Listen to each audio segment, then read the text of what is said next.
don't worry. This programme isn't private and you don't have to keep out. On the contrary, come on in. Hello and welcome to episode 2 of Access All Areas with me, Benji Kirkpatrick. In this edition of the show, I'm pleased to say I'll be joined by a very special guest. My first ever guest on Access All Areas. He is fiddle player and multi-instrumentalist and good friend Ross Grant. I caught up with Ross for a chat about an ongoing project he's doing called Around the World in 80 Plays. So you can hear what on earth that is all about later on. Ross and I will also be playing a tune together, one of his own compositions, so do stay tuned for that. There will also be more music and some footage of trees, which as you can see I'm surrounded by here and now. Trees, you see. But first, a story. It was dusk on a winter's night. No, it wasn't winter, sorry, it was spring, early spring. It was dusk, early spring, the end of an early spring day. No, it wasn't dusk, sorry, it was dawn, actually. It was dawn, a spring day, an early spring day was just emerging. Well, I say early spring, I think it was mid-April actually, 14th, 15th, maybe 16th of April. Let's say anywhere between the 13th and the 17th of April for argument's sake. It was dawn. A spring day was just emerging. The sun was about to crest the horizon. A robin was singing his heart out on the garden.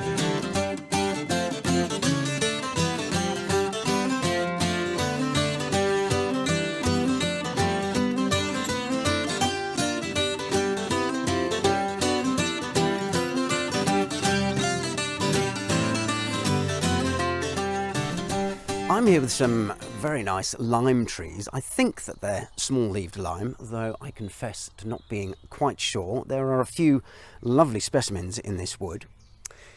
Now, I've been interested in trees for quite some time now, and one of the things that I've noticed through very close observation is that down here, at the bottom of the tree, at the base, they're very close to the ground, as you can see there. Sort of there's the ground. And there's the tree, and the base of the tree is very close to the ground there.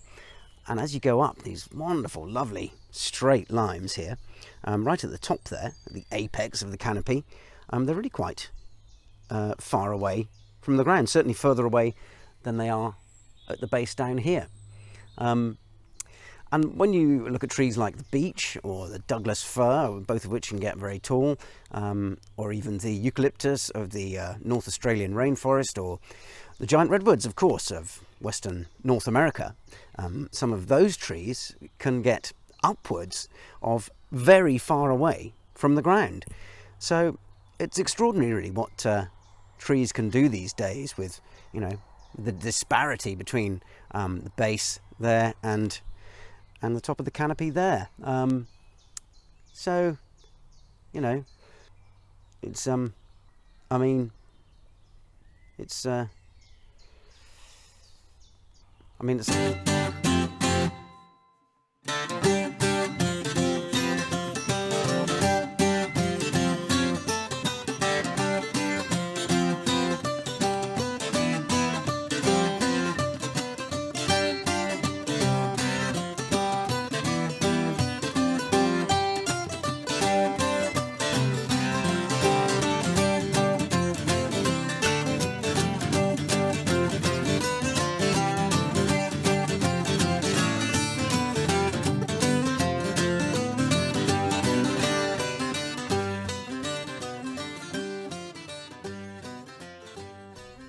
no, not the garden wall, sorry, it was the hedge next to the wall. A robin was singing his heart out on the hedge next to the garden wall. No, it wasn't a robin. It was a blackbird, actually. Blackbird was on the hedge, not the wall. Okay, I'll start again.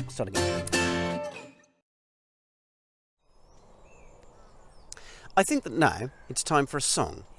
Here's one that I wrote in the middle of 2020 AD called Reason.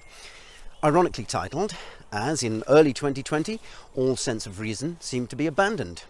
There was an apparent mass exodus from the shores of logic, common sense and critical thinking.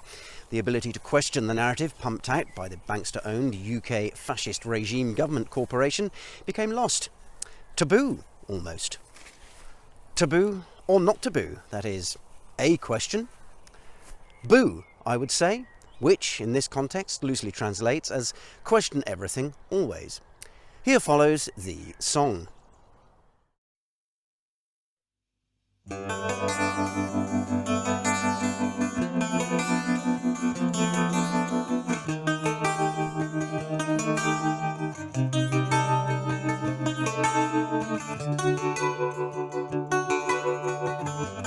Thought I saw it fly, heading for the hills, fleeing from the hills all around.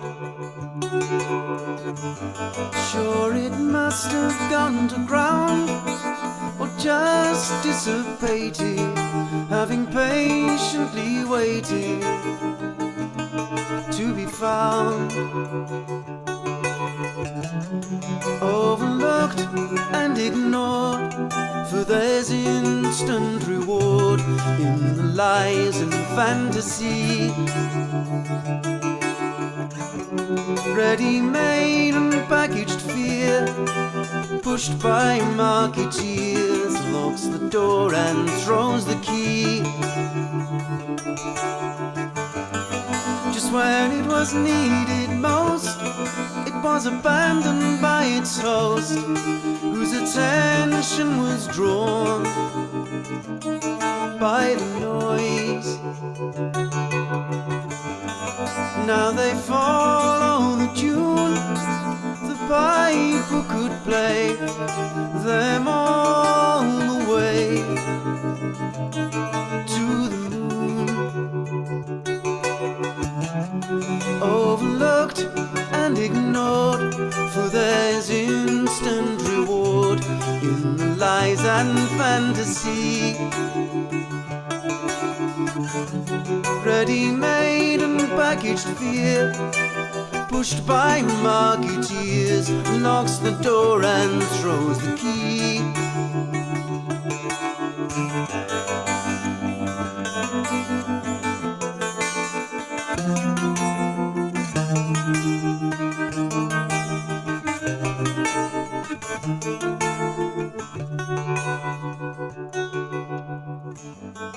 So all the repetition forced a partition between what was known and perceived. If it's said enough, it starts to sink in, become plausible, then believe. Overlooked and ignored, for there's instant reward in the lies and fantasy. Ready-made and packaged fear, pushed by marketeers, locks the door and throws the key.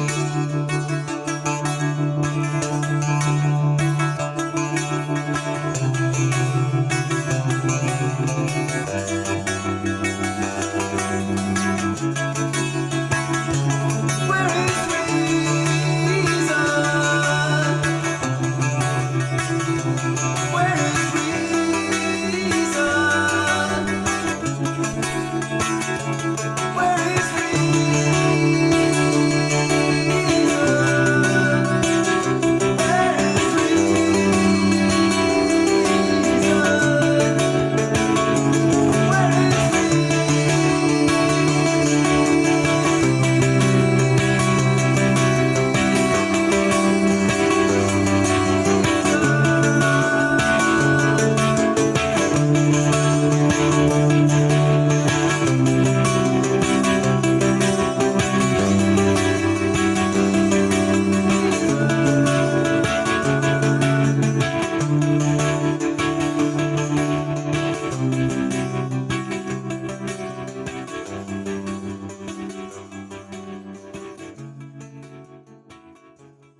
It was dawn.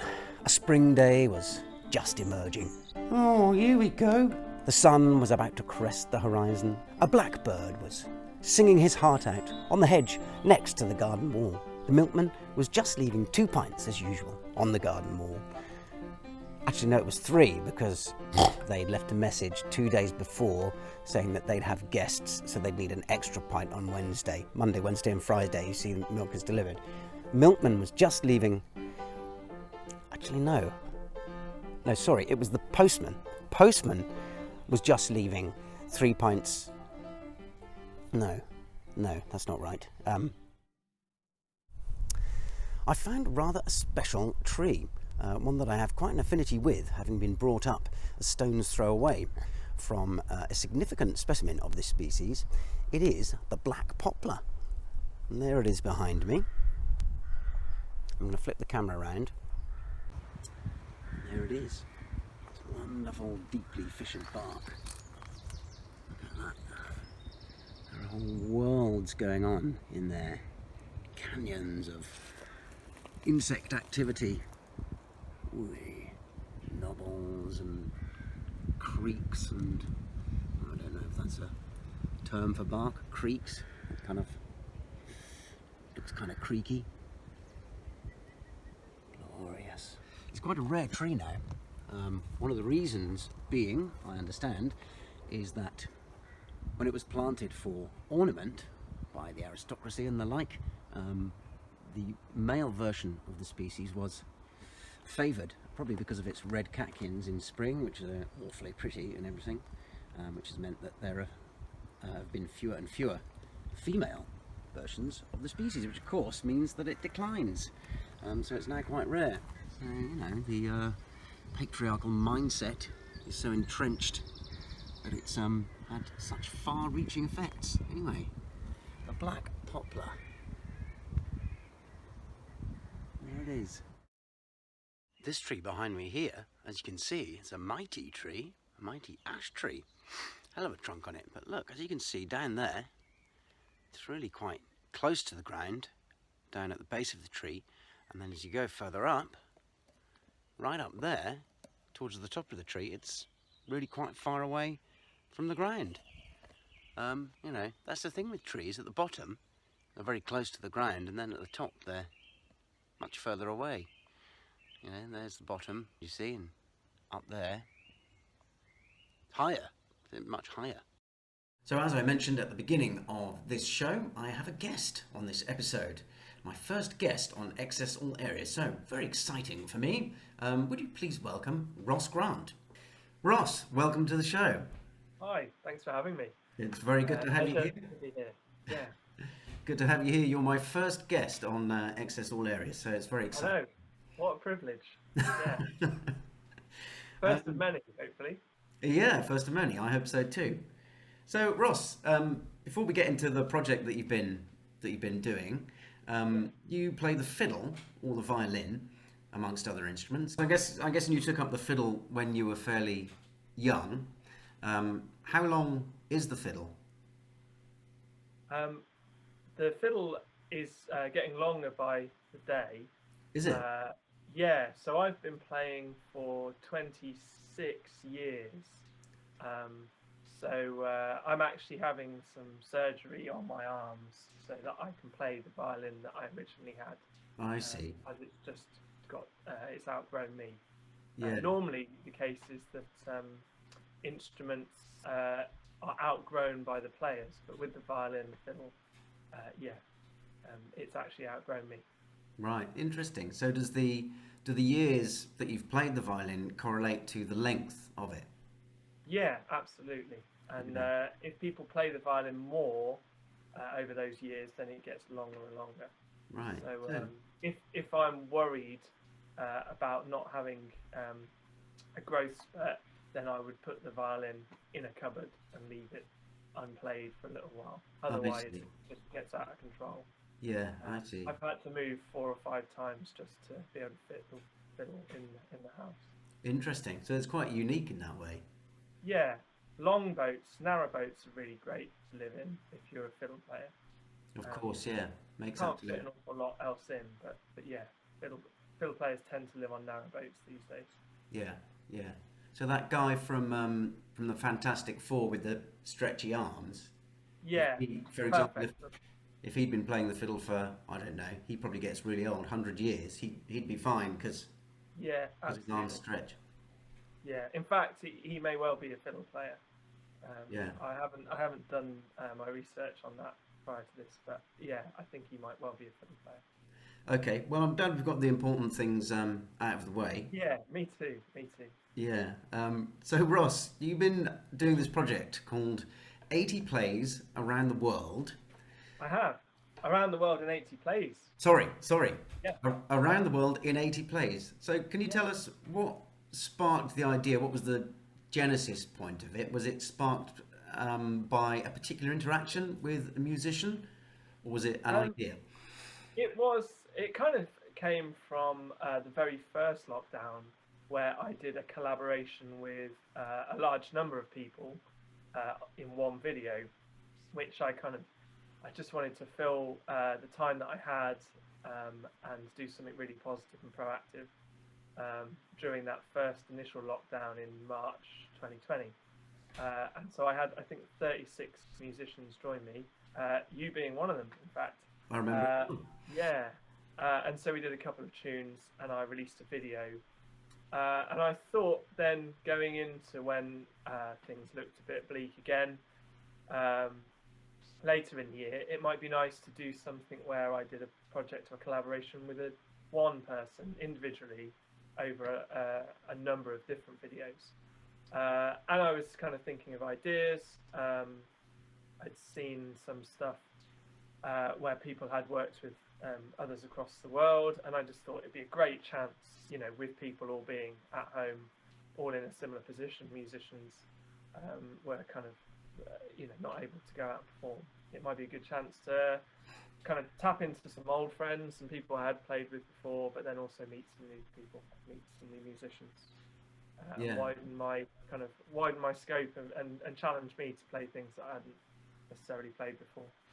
That was one of my questions for you, actually. I mean, firstly, it's a testament to your adaptability as a musician. But have you found, playing in so many different styles, time signatures, and scales, etc., has there been any particular piece or pieces that have been more challenging than others in regards to that? For example, the piece you did with the woman from Sweden. Of course, they're using quarter tones and stuff like that. How did you find that sort of approach? Trickier, yeah. Things like that really tricky because I am not, the greatest Scandinavian fiddle player. I've played some of the repertoire for sure in sessions and things, and I love the repertoire, but it's not something I've studied masses on.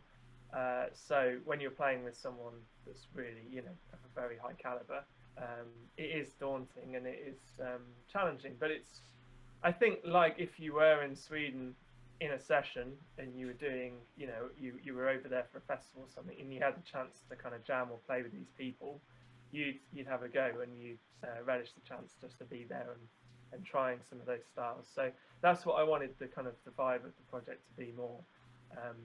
Kind of feeling like you were there in a room with those people having a jam for the first time, as if I was in Sweden at a festival and I'd met them and we were just kind of playing some tunes. So I thought that was kind of important to keep that element of it, rather than trying to be the best Swedish fiddle player I could, and studying and working on hundreds and hundreds and hundreds of takes until it was perfect.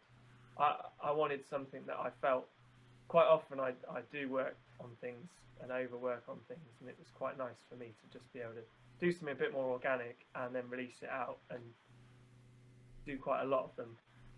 So you're not kind of sitting and thinking about the last one, you're just moving on to the next one. Yeah. And letting the players themselves do the talking, because there's such fantastic players that I'm getting the chance to work with, that their quality in the music shines through anyway. Yeah, absolutely. I would say one of the trickier ones, some of the African bits we've done. I'm trying to think. Malawi, I've worked with a guy from Malawi, and yeah, some of the really subtle rhythm changes they do, probably without even thinking about it. So some of the feeling from kind of like simple 4/4 time to flicking it to compound time, you know, when you've got the kind of 6/8, they kind of move from one to the other so subtly and so quickly that trying to kind of accompany that and follow the patterns, you know, where actually they're probably not thinking about the patterns, they're just playing what they've always played. That was really tricky. Yeah. That's a real challenge, but a fun one. Yeah, it must be interesting encountering that when, I mean, when you look at our Western scale, it's quite sort of, and style, it's quite fixed really in many ways. Yeah, absolutely. And sort of feeling those different styles. For example, the Armenian piece, I have no idea what time signature that's in, but I think obviously in a similar way they're not thinking about it in that way. We No. From the Western end, we tend to think, oh, okay, let's count that. At what time signatures is in, but they're just feeling it. So it must be interesting playing with people who are doing it in that way, as opposed to intellectualizing it. For sure, and so I think there was, with those kind of cases, there was a little bit of writing it down myself and intellectualizing it to a very small degree, to at least have a framework to then just sit and be able to listen to him and play along with him. Once I'd kind of got it in my head roughly, then I could do it, because otherwise I was just going to struggle to follow it by ear. But and that was something that he'd written himself, so he was totally immersed in how it was and all this, all the twists and turns of it. Yeah. So is there an improvisational element to any of it at all? I'm thinking particularly of the track you did with the Tunisian sort of techno dance. Yeah. Was there some? That was something a bit different. Yeah, I mean that one was totally improv. Yeah, that was all improv, using pedals and trying to get different sounds. Really, a lot of what he was doing later on. So he was using they were source recordings of children singing in South Africa and Tunisia. So they're like these kind of old source recordings he got, which weren't quite in tune to concert pitch, obviously, which helped. So you're tuning these instruments, and I was using an 8-string viola, so you're tuning the sympathetic strings underneath and trying to get them to sit just out of concert pitch. But a lot of what he was doing later on was with the electronics was not necessarily particularly tonal. So I was trying to get things that were more kind of getting the right sound rather than anything too melodic. And a lot of the stuff has been improvised. If there's really intricate tunes, then I've sat and scored it all out and just learnt it properly. But then a lot of the stuff over the top, once I've got that tune down under my fingers, then a lot of it is improvised to try and make it feel as like organic as possible, really. Yeah. The Lithuanian set of tunes sounded like tricky ones to get your fingers around. Yeah, and that was that I had to just work it out, and it was in 11/8, I think, right, with a couple of little cheeky bars of something else. So have there been technical challenges to it? I mean, obviously you've got the setup that you need to record your bits and do what you need to do. How has it been the other end? Presumably some people have less access to the tech that might be needed for it. So has any of that been a challenge? Yeah, it has been a challenge, and some of the delay in getting stuff from people is trying to work out ways that we can get what they do in their own environment onto a computer. But quite often though, if it's really difficult, I just get the recording quite raw, and then I just edit it myself and make it as good as possible, really, with like just a basic audio and a basic video. Sometimes even if they can only do a video, I just then take out the audio from it and mess around with it a little bit and do a bit of post-production on it. Yeah. And that works okay, really, because again, yeah, the nature of it, we're trying to get that kind of essence of what their music is, and it's not, you know, it's not necessarily something we're going to record and release out on an album. So it's more, as long as the essence of them and their music is there, we kind of work with whatever we can. But yeah, there've been a few things, and there's a fair few moments of swearing at the video editing, because I'd never done any video editing before the first video I did with the big collaboration. So that was a bit of a baptism of fire.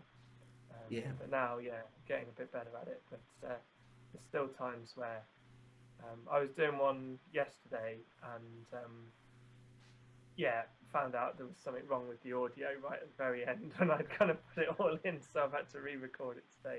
And you do quite often get to a stage where something's gone wrong, and it's too late, and you've got to go back and redo it. But that's the fun, I guess. Yeah, yeah. And what about sourcing the people to play with? How do you go about that, finding the other musicians? So I started by asking people I knew and people that I wanted to work with, and there's still a few that I've kind of haven't released yet, who I've kind of are friends that I've wanted to work with, or people that I've worked with in the past. But then kind of the second stage, third stage has been approaching people that I haven't worked with that I'd like to, and just you do a bit of research. And so like the Tunisian guy, he's just released that album, and I'd come across it in Songlines and had a listen to the album and thought, yeah, this would be, you know, he'd be amazing to work with. So I kind of approached him, and yeah, approached people that I've either been recommended. There's a guy called Ben Mandelson. I don't know if you've come across him. Ben, real fountain of knowledge for African and world music.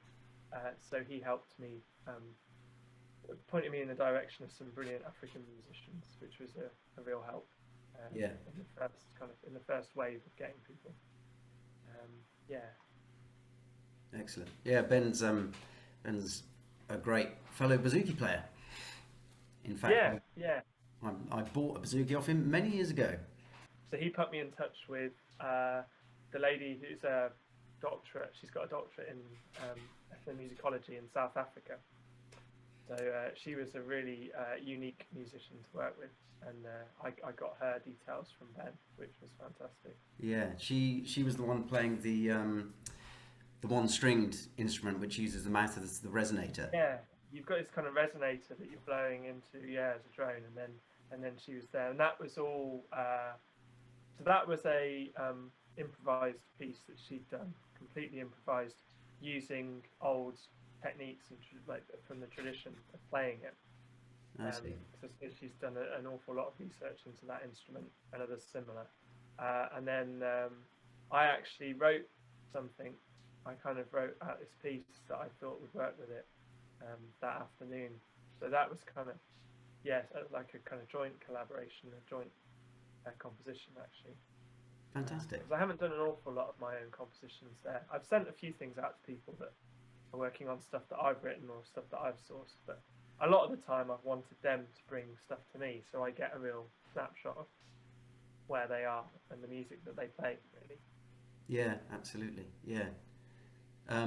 So what day are you up to now? I'm about to release day 37. Day 37. Day, which is going to be the USA. Ah, excellent. And what day comes after that? It'll be Thursday. Oh, I see. Right. Yeah. Okay. 37 Thursday. And then I'll have 2 more to do, and then it will be day 40, which someone informed me the other day is actually half of 80. So I'll been halfway through my videos. Is it? 40's half of 80? Yeah. So Right. that'll be a great, I'm not sure how many I'll have left to do after that, but apparently it's halfway. Right. Yeah, I suppose you'd have to do a bit of maths, wouldn't you, to work that out? Yeah. It's a long old slog, but it takes a bit of time to get the the videos from people. You know, you give them an idea, and then you want them to spend as long as they need, but I also want them in as quick as I can possibly get them. And with things, you know, the interesting thing always was how you speak to people in different countries, and they're in very different states of play to the UK. So there were some people that were out doing festivals. I know you've played a couple of the folk festivals in New Zealand, haven't you? And they went ahead in their So there were people in New Zealand that were actually playing at festivals, so they were quite busy. Whereas there are other people that were in full lockdown. And a friend of mine in India, I've been trying to get a collaboration with him, but he's just been so busy, and it's just such a crazy situation there at the moment that things haven't really let off for him at all. Right. So it's interesting. You get a kind of snapshot into how people are in different countries in the world and what levels of normality they're at. Yeah, interesting, very fascinating. Well, I think it's a brilliant project, and there's all sorts of, you know, it's such a big range of music that you've gone through already. I'm just going to list some instruments. That one string. What's the one string South African instrument called, by the way? I've forgotten. I'm really sorry. I can maybe we can bring it up in the text on the video. That's a good idea. But there's hurdy-gurdy, squeeze boxes, Kora, the Ngoni from Mali, nickel harper, the Duduk, which I noted is made from apricot wood. Do you know if it has to be specifically apricot wood? I believe so, to make it an authentic Duduk. Yeah. Right. And you did a particularly nice tune with the Scottish concertina player, I noticed, Mohsen Armini. Yeah. What was that tune, Ross? I can't remember. What was it? Oh yeah, fantastic tune by a really, really brilliant guitarist, Dave Koski, and a tune of his called "The Mystery Inch." I'm still trying to find what the Mystery Inch is, but hopefully I'll find out. And then I just cobbled it together with some old tune from Shropshire. Oh right. I can't remember. I think it was trad. But yeah. Fair enough. The Piper's Rehash, I think that was called. Oh, I've never heard. Oh no, you might have played it actually. Have you played that one? Oh, the Piper's Rehash. Yeah. Oh, yeah. Sorry, I didn't pronounce it right correctly the first time. Yeah, the Piper's Rehash. Yeah, I'm aware of that tune. Yeah. Well, listen, Ross, thank you so much for joining me. I do think it's a very brave and forward-thinking project, and it's brilliant that you're finding musical connection and just connection, full stop, with other people across the world, and doing what you're doing. So anybody watching this, do go and check out Ross's now, which 80 plays around the world, or around the world's in 80 plays? It depends which way around the world you're coming at it from, but yeah, around the world in 80 plays. And it's on YouTube, it's on my Facebook, Ross Grant Music, and it's on Twitter, and all the usual places. You can subscribe to the YouTube, and then you can wander through the videos at your leisure. Brilliant. Well, I suggest everybody do that very thing. Around the world in 80 plays. A brilliant project, I think. So, Ross and I are going to play a tune together now, and it's a tune that Ross himself wrote. So, Ross, can you tell us a bit about it? Yeah, it's a tune I came up with in the summer of last year when we managed a lockdown holiday, or post-lockdown holiday, on my friend's narrowboat. So it's named after the narrowboat, Gezellig, which is Dutch, and it means kind of cozy and snug, and that kind of comforting feeling you get when you're with friends. And so I thought it was a fitting name for the tune, which I have managed to play a couple of times in some sessions. So yeah, this is Gezellig. Brilliant. And Ross and I did in fact play this tune in a session in Worcestershire, I believe, at some point last year. Yeah, probably the last session we've managed. But yeah, we did. In September last year, we managed to one session. Hopefully they'll be back up and running again soon. Absolutely. And can I just say, Ross, what a lovely poster you've got behind you there. And Piggy is very pleased to have some publicity. So thank you for that. Yeah, long time fan. So yeah, give my best to Piggy. I will do. All right. So Ross Grant, thank you very much for joining me. Thank you. 1, 2, 3.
Now what we've got here is a young tree, a little hawthorn sapling, beautiful little creature there.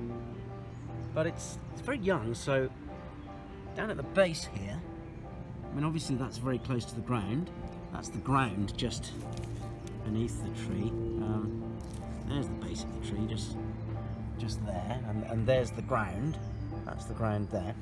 So because it's a sapling, top of the tree here, that's there, it isn't that far away from the ground. I'd say it's probably just over a foot, in fact. Let's see, put my foot there. Yeah, just over a foot. There's a foot. It's mine, that foot there. And that's the tree, which is just over a foot.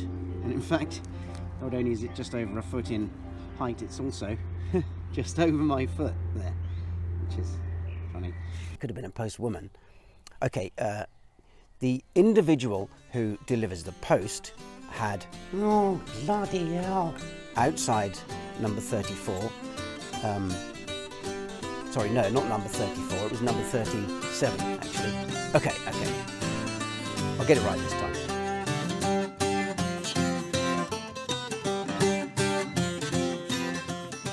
Well, that's about it for episode 2. Thank you very much to Ross Grant for joining me and being my first guest. Do check out his Around the World in 80 Plays. Thank you for joining me. I've been making this episode in the spring, which has been very nice. I'm surrounded here by bluebells, lots of greenery. What a relief it is to see the greenery returning. So, love and peace to one and all. Join me for the next episode.